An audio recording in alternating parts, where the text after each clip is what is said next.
Shmuli, welcome to the show. Thank you. Thank you for having me. Yeah, I come across really, really interesting people, and you were one of them online with your 1,000 day tefillin challenge. And one, for two reasons, I was very interested. One, because I'm trying to wear tefillin every single day and to keep that consistency and just to be able to like pray and meditate. And two, for me, it's also, it's just like, I feel like, like a warrior, like that's what we used to do as tribesmen and not just religion. It was like kind of like our armor. And so I respect you a lot for doing it every single day, as well as doing it like outside where people are just seeing and doing and there's no judgment. So tell us, Shmuley, how did this start? What day are you up to at the moment? And if you're listening to this in the future, he might be well ahead. But what made you start doing this challenge for yourself? Sure. So today was day 189 out of 1,000. This challenge started from an interesting place. I grew up in a very religious and a very Haredi, ultra-Orthodox background. And at the age of 18, I left it. Uh, and at the age of 21, I decided to keep certain parts of it. And I started to keep Shabbat and kosher because they were kind of it was an easy reconnect. Shabbat I loved because I was busy during the week and I wanted to relax on Shabbat, and it's a great way to disconnect. Kosher just feels right to me. I can't explain it. So those are easy. And then over the years, two things stood out as being extremely challenging for me. One was going to shul, and one was putting on tefillin. I'll be honest, I hated it. I just resented it. Um, and I started this pattern at the age of 21 where I would start to put on tefillin, and then I'd one day I wouldn't want to do it, and I'd get this voice in my head that pushes me and says, "What kind of Jew are you if you don't put on tefillin?" And that kind of talk. And after a few weeks or months, I'd stop. And this basically turned into a cycle of 12 years. I'm 33 now, where it was a very tiring cycle where I would get inspired, see a Chabad stand, put on tefillin, and after 2, 3 weeks, hate it and push myself until it comes out of my nose. And then anyway, 2 years ago, I passed a Chabad stand and I wanted to put on tefillin. And I said, God, I'm playing hard to get this time. We're not doing this pattern again. I'm tired of the cycle. We're breaking this cycle. I'm pushing. I'm not putting it on. I'm not putting on tefillin. And the same with going to shul. Um, I was pushing, and occasionally I'd still put it on, but I always made sure that I wasn't pushing myself. I said, I'm not pushing myself. I'm not pushing myself to do this, to do God's will, right? Why? Because I have no idea why I put on tefillin. I have zero connection to it. I Mm. don't feel like it. Uh, about 3, 4 years ago, I decided to build my social media and kind of like roamed in the dark. It was doing okay. And I tried different niches here and there. There was the fitness niche. That was too serious for me. I'm very like I like fun humor. I it's too like it portrayed me as this like very serious calisthenics guy, and I'm like, nah, I'm just like whatever. Then I started my dad joke phase. That was an extreme flop as well as kind of embarrassing. Just like I don't want to be funny either. Like I want to have substance. Um, there was a couple things. There was recovery stuff because I'm in recovery from addiction. Mm. Like there was different things, but I never really clicked in my niche. And I was always, I'm a person who, when I want something, I try to ask people who are successful in that area what they think. And I would like constantly get my page audited by people. I would be like, here, just audit it. Tell me what I'm doing wrong. And everyone said the same thing. You don't have a niche. And I fought it because I'm complex. I'm multifaceted, I have a lot of things. I'm not just one thing. Um, and I kind of stuck with that. I was like, let's see where it goes.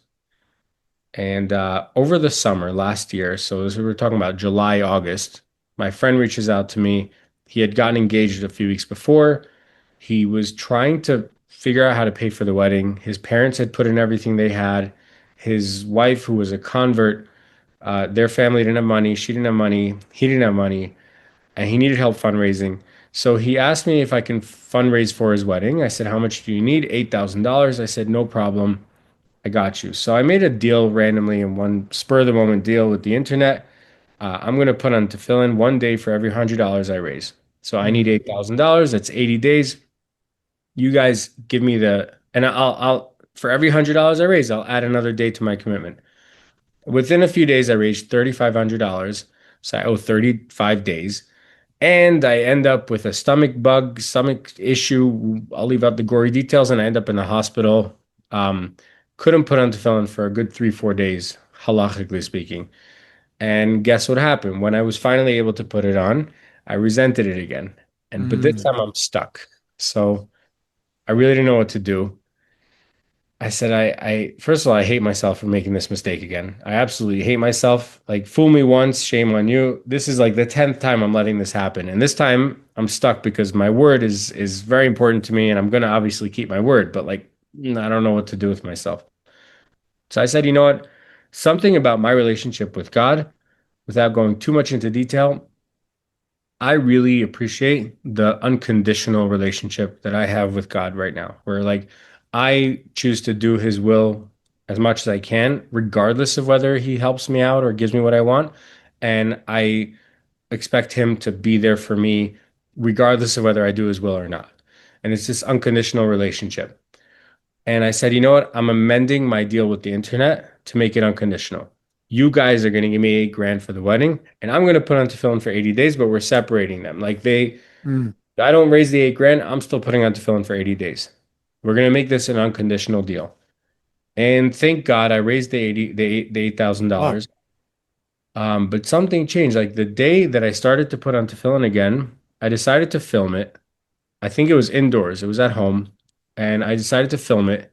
And I wrote like I don't know, day 11 or day 15, whatever day it was, of me putting on tefillin. And I liked the way it felt being shown. And I was like, you know what? For the rest of my commitment, I'm gonna do it. I'm gonna do it online. I think the next day I remembered I needed to do it, but I was at a cafe. So I videoed myself doing it at a cafe, and I posted it. And as I'm posting, I was like right in public, and it took off. The whole public thing took off. So I loved what I was doing. Obviously, after a few weeks, I realized like when day 80 comes, I'm not stopping. This is going on for a while. Like I'm riding this one. It's getting me good views. I was getting good following. And the best thing was that my attention now was for something I was proud of. Like I was getting attention for something good, not something Mm, stupid or silly. And I got to day 80 and amended the commitment to 1,000 days. And now I'm, over a half a year in. I have not put on tefillin every single day. I try to, but there have definitely been days where I missed. Um, this it's 1,000 day commitment, not 1,000 days in a row. There's a lot of fine print, but the what has changed for me is to me mind blowing because I was so desperate for a connection to tefillin, and no matter what I did, I never got it. And in these last few months, I've developed a connection to tefillin where, like, recently was I never had this feeling before. Like, we had Pesach recently, and I don't put on mhm, tefillin on Chol Hamoed. And after Pesach, I was craving it. Like, I was desperate to put on mm. tefillin. And that first day after Pesach, when I put on tefillin, I was so connected. I was so in the moment. I've never had that before, and it goes to show me that like maybe God makes me work for things. It makes us work for things. But if we do put in the work, we are going to get that connection. And the answer isn't always to, not do a mitzvah until we feel a connection. Sometimes we have to push ourselves in any which way. And it also taught me that, there's very random ways to connect to things. The fact that I love getting attention and I love being the center of attention was my in with tefillin. Like every weakness is also a strength. Yeah. And that's my story and I'm sticking with it. I love that, man. I want to go back, Shmuley. Amazing story. I also want to go back to talk about the anger and the disappointment. Not because I'm curious, but because I've been there. I'm there, right? Where there are some days I have like a tefillin set that I take with me that's at home. I have a tefillin set that's at work in my office. And some days I just stare at it and I'm like, there's like an angry stare, right? Like I know it's gonna take me 2 seconds. I don't need to put on tefillin and pray for 45 minutes. I can put it on, say the Shema, and I'm good, or I meditate. But like there's anger, and it comes from two sides for me. One, I'm angry at something I'm stressed out about something, or two, I don't feel good enough to put them on. Like if I did something wrong, or if I'm not holy enough, right, to put on tefillin. Tell me about kind of like your experience with the disappointment, the anger when you weren't putting on the tefillin. I love that. And I appreciate you sharing that because I relate to it on a very on a very deep level. Uh yeah, like that, my whole upbringing was about, not being good enough. It was a big mix of that. Like the Yitzhar comes in every way, and for me the idea of putting on tefillin, it was like it would come in crazy forms. Like I'd put on tefillin. Um, and then I'd start getting like a thought like, oh, you're so great for putting on tefillin. Like you have to. You're not great. Like you have to do it. And you jerked off last night and you put on tefillin. Like you're just like what kind of Jew You're are a you? piece of shit. You know? Yeah, you really are. Like oh, and you didn't even do it in shul. You did it in your house 10 minutes before Shkia. Like you're really a piece of shit. Like that was a thought. And then the next day I'd be like, I don't want to put on tefillin. Oh, well, now you're really a piece of shit. Like, even like God is so benevolent to give you this mitzvah that you even though you're so impure and you really don't deserve it, now you're not even gonna do it. It was always that thought, but it would come in like little increments. Like Yeah, it would come in like you only put on tefillin for 5 minutes today. Right. And I get it now also because I normally do the video and I take my tefillin off right afterwards yeah. because that's where I'm holding. And like recently, it's been, over 180 days. Only recently am I starting to get the feeling, that craving of like to maybe hang out with it for a few minutes. Mhm. And I'm still playing hard to get. I'm still not there. I'm still not where I want to be. And, I probably won't be till I die. But like those thoughts come in increments. The Yetzer Hara is smart. He has to fool you. He's not just going to come at you and be like, you're bad. He has to convince you why. And it has to come in small increments, like a really bad mother. Like Mm. he's not gonna come at you like your father, like just be like, that was wrong. She'll be like, that was really nice, but like I was up all night, like scared, and I didn't know where you were. Like a manipulative bad mother. Like that kind of thing. Like that's how he comes to you. And in so many different forms. Like I'll put on my tefillin and realize that there's a little black missing from the leather, or like I have this now also. Like I put on my tefillin, I'm like, you haven't gotten them checked in a while. They're probably not even kosher. Like your tefillin's not even kosher. You know, you really are a piece of shit. There's there's so many things that you're bringing up. Like exactly, I think that a lot of the guys who listen, it's the same way. Like first, like we feel like we're not good enough, and so why should we do it? You said something like we jerked off last night. Like why would I even put this on? I feel unholy. I feel dirty. Um, but yet like there's this little inkling of no, like we look at it, we know where it is in the closet, right? I have friends, for example, who will go to a bar mitzvah and he's like, oh, I haven't wrapped, in 5 years since the last bar mitzvah I went to. I say, how does it feel? No, it feels really, really good. And so the question is like, why don't we do it, or why does it stop us? That feeling of not being connected or good enough, it stops us. And then you put something in the mix. You're like, I'm just gonna do this in public for the vanity, because that's what you said. I like being like seen in public with it, right? To just make it happen. Yeah.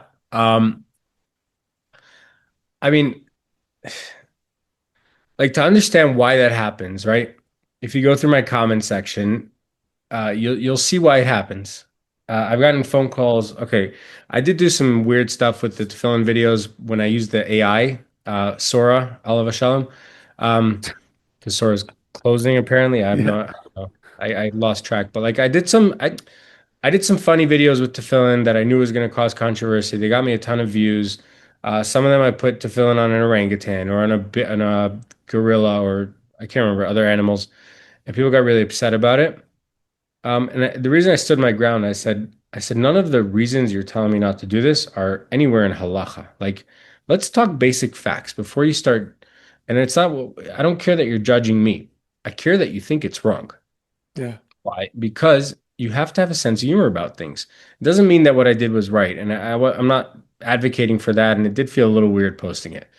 Um, but my point is that you go through my comment section and you'll see people who are like, wow, amazing. I love what you're doing. And then you see people who go, you should be in shul. You should be doing this privately. Um, there's noise in the street. You dropped your straps on the floor, Just etc. The judgment list after goes judgment. on. Yeah, the list goes on. And then, I was in the shuk in Jerusalem putting on tefillin by the Chabad stand, and my friend, I asked him to film me, and he said, "No, I don't want to be a part of this. I don't really agree with it." And I said, "Listen, I got followers who support me. I don't need you to support me, but can you just hold the camera?"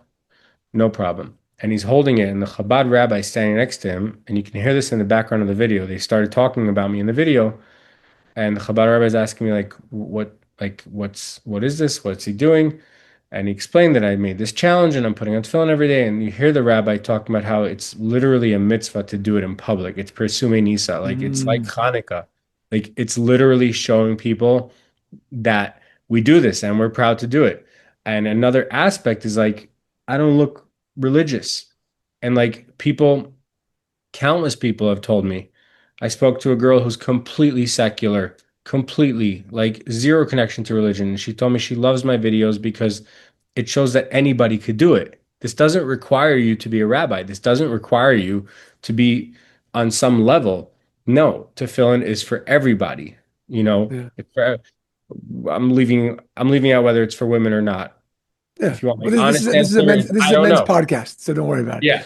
No, I just don't know. Like I have no idea. I tried looking into it. I have no idea. I have no conclusion. Yeah. So, and it doesn't matter. Yeah. But like the the idea is that there's so much inspiration to be given out by me doing this.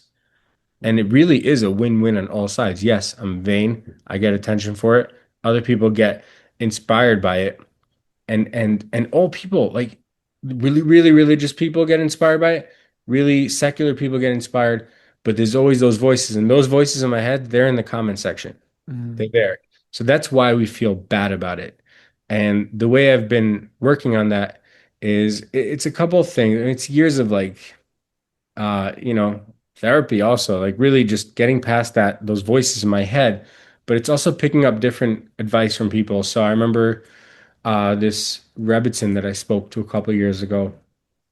She said she has two voices. It was before Rosh Hashanah, and she was saying like we were discussing at the Shabbos table, like what do you do when you have that voice of like stay in shul extra or go to shul?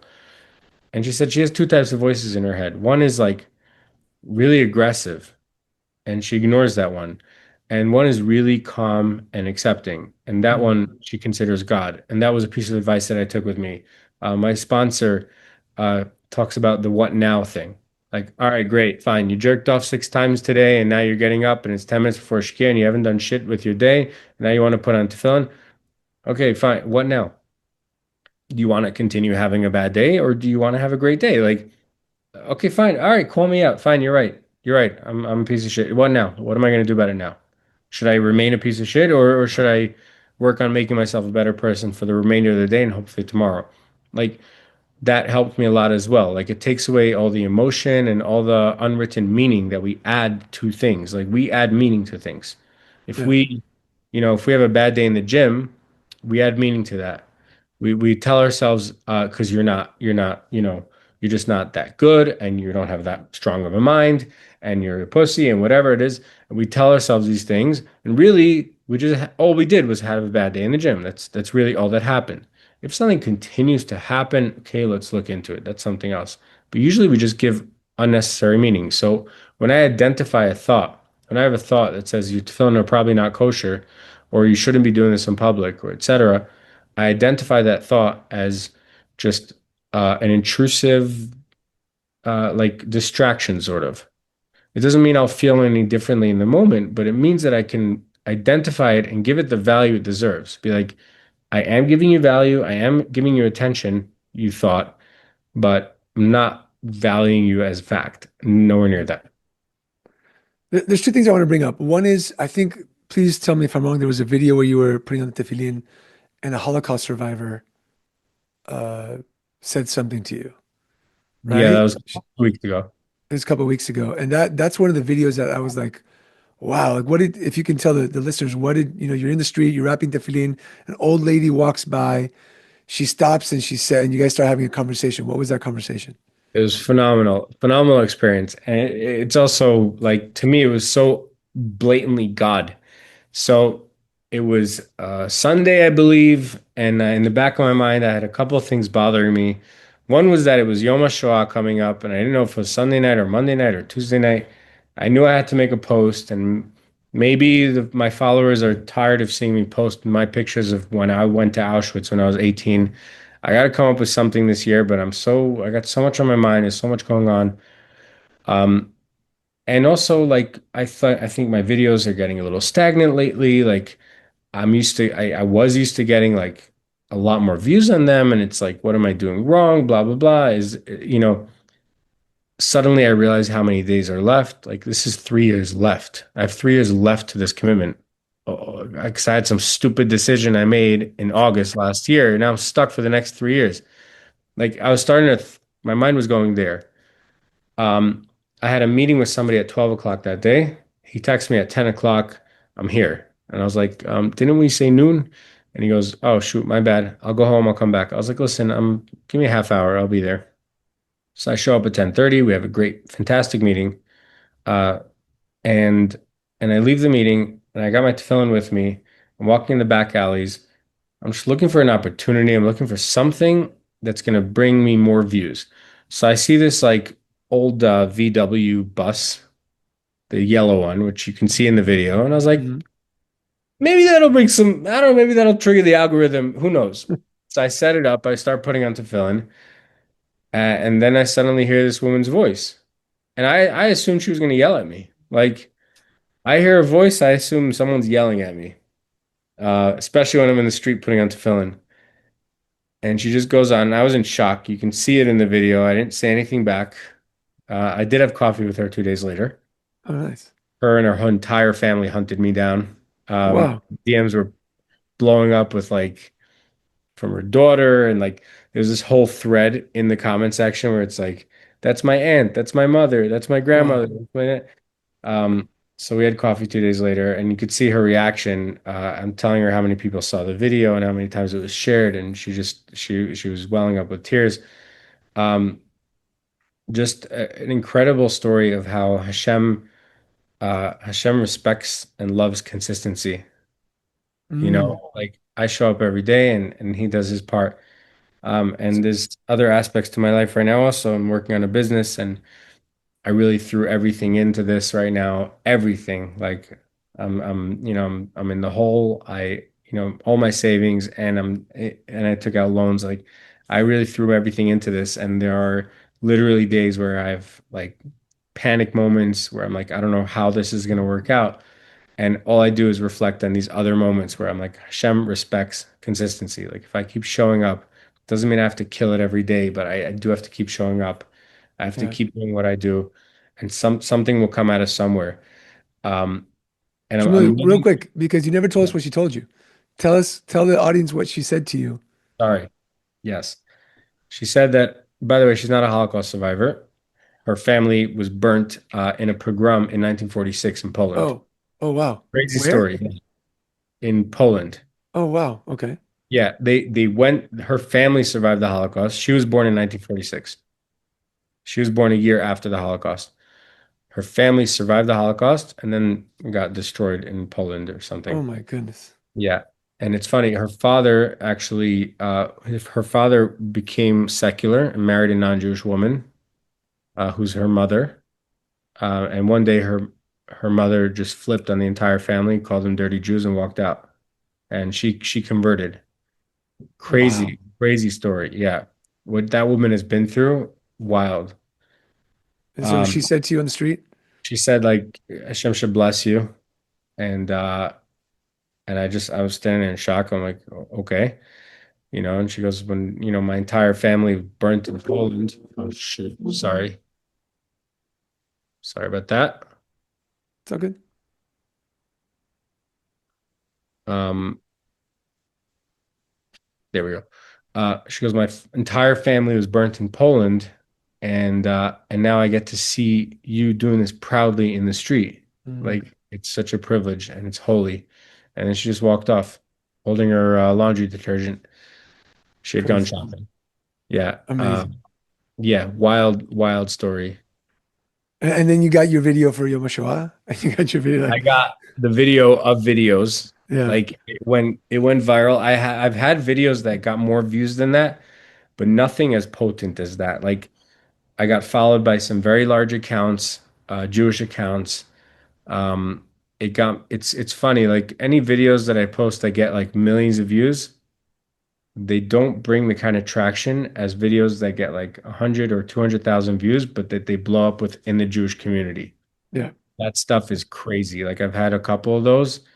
The experience is it's crazy when that happens. The growth is just phenomenal.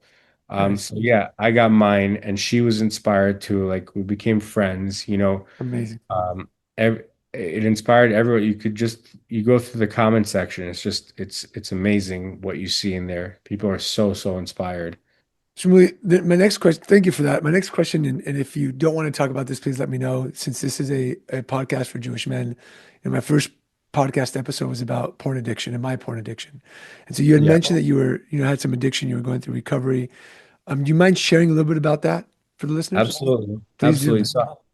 So I struggled with alcoholism and drug addiction. Porn addiction, I never really got into that. I definitely still struggle with it now, but I just don't really consider it an addiction for myself on the level that I was addicted to alcohol and drugs. Mm, Where like I literally lost everything. I was gonna lose my life, and I continued to use and drink. Um, I got sober through the 12 steps. I continue to go to meetings now, continue to be an active member of the community after 11 years sober. Um, it's very much a part of my life. Sponsoring other people is a part of my life. It's very important. Um, do you do you have specific questions? I'm very open about it. I just don't know where to go I with. think that's, some of the listeners might be struggling with addiction. And I think that, especially in the Jewish community, it's very taboo to speak about. We're taught to drink, Mhm. you know, Pesach 4 cups of wine and Purim get Yeah, as drunk as you can, and it's okay, just a little bit of whiskey and l'chaim, and here you go. And my father-in-law went through an addiction situation, so it's very, very near and dear to my heart. And we've talked about addiction, but like when you touched on it, I didn't want people just to kind of hear it and it like fly away. And so, gotcha. first of all, congrats on your 11 years of sobriety. Thank you. I think that if you can say one thing to somebody who's listening about being consistent, about, getting help with your addiction, what would you tell them? I got a couple things I would tell them. Number one, this if you're listening and you're struggling with drug addiction or alcoholism, I want you to pay attention very carefully to what I'm saying. That I don't care what your day count is. I don't care how many days you manage to stay sober. There is a reality where you never have to think about it. It's never an option again, meaning that you'll forget your day count and you'll Mm, hang out at bars and clubs as much as you want, and Purim meals and Seder's and Shabbos meals, and you go to singles events, whatever you want to do. The world is open for you, and you'll never consider taking a drink. That is a reality that exists for me and countless people that I know. So anytime you're like, I think this might work for me, like whatever level you're on of your recovery, without fully embracing a proper recovery process, and you get yourself 60 days clean or a year clean, and you're like, I can do this. I just make sure I have no alcohol at home, I don't go to bars, blah blah blah. Just know that there's a reality where life in regards to drugs and alcohol becomes very easy. Life mm, will always have its struggles, but life will become very easy. I go to parties whenever I want. Now a little less because I'm busy, but I go to parties whenever I want. Um, there's a slew of like different excuses I'll give to people when they push me to drink, but I'm also an adult. It's rare that someone will push me to drink. It's very rare. And if I do, I just, the energy on me today doesn't invite that conversation as much as it did 10 years ago. mm, But I always had different excuses. If I was the least religious looking person at the table, I just told them I was driving. If it was Shabbos, then they would stop. They'd stop immediately. They get all awkward. Whatever it is you got to do. Whatever mitzvah it is to drink is a bigger mitzvah to save your life, mm, 100%. Um, yeah, my reality when I was using was that I could not go a day without using. I could not live a reality without using. And my reality today is that I don't need a drink. I never will touch another drink. It's not a question for me. The brain power that goes into contemplating whether after 11 years sober, and I was a teenager when I was drinking, The brain power that goes into contemplating whether today I could take another drink is not worth me having another drink. I don't want it. Just like proper recovery does has the same effect on a human being as like Suboxone does on a heroin addict. Like you won't even get high from the heroin. Like you'll drink and you'll recoil from it. You'll just spit it out. You won't want it. That's one piece of advice. The other piece of advice is that unfortunately it's a $400 billion industry, the recovery industry. People are making a shit ton of money off it. Um, Most of the advice from professionals that you get is gonna hurt you more than it helps you. The Mm. best advice you can get is peers who have gotten sober. Straight up. Somebody has what you want, ask them what they did, and they'll give you the best advice out of anybody. Love that, man. I think that, as you're speaking through the tefillin and through the addiction, the recovery, a phrase comes to mind, which is, like the gift of consistency, right? You said at one point, like, Hashem rewards you for showing up consistently. And I can see it in your recovery. I can see it in your tefillin challenge. I can see it in your videos because you get more views, like just that consistency. And I think that, like, in life, it's important for us as Jewish men to be consistent at showing up in a good way, of course, doing mitzvot and being there for our families and our businesses. Because when you're consistent, people see you that way. Like now you're probably seen as Shmuli, that, but you're consistent. And I think people see you in a different light when you So become that way. true. So true. I'm a father, and like Uh, for me, my son doesn't care as much how I show up, it's that I show up. yeah, yeah. Love that. Shmuli, this has been amazing, brother. I appreciate your time. I Thank you appreciate so hearing your much. story. For those of you who want to follow Shmuli on Instagram, by the way, it's an incredible account. I've got it right here. We're going to put in the show notes for you. It's Sam KOBK, right? KOBK. Yeah, Sam KOBK. Shmuli Weissler. We'll put the link in the show notes. Go check him out. You're on day, what day you on again? You said 189. Today's 189. 189. Best of luck first on your account for growing it, on your challenge. Congrats on your sobriety, and I hope that you have a lot of parnasa and aslacha with your new business, whatever that is.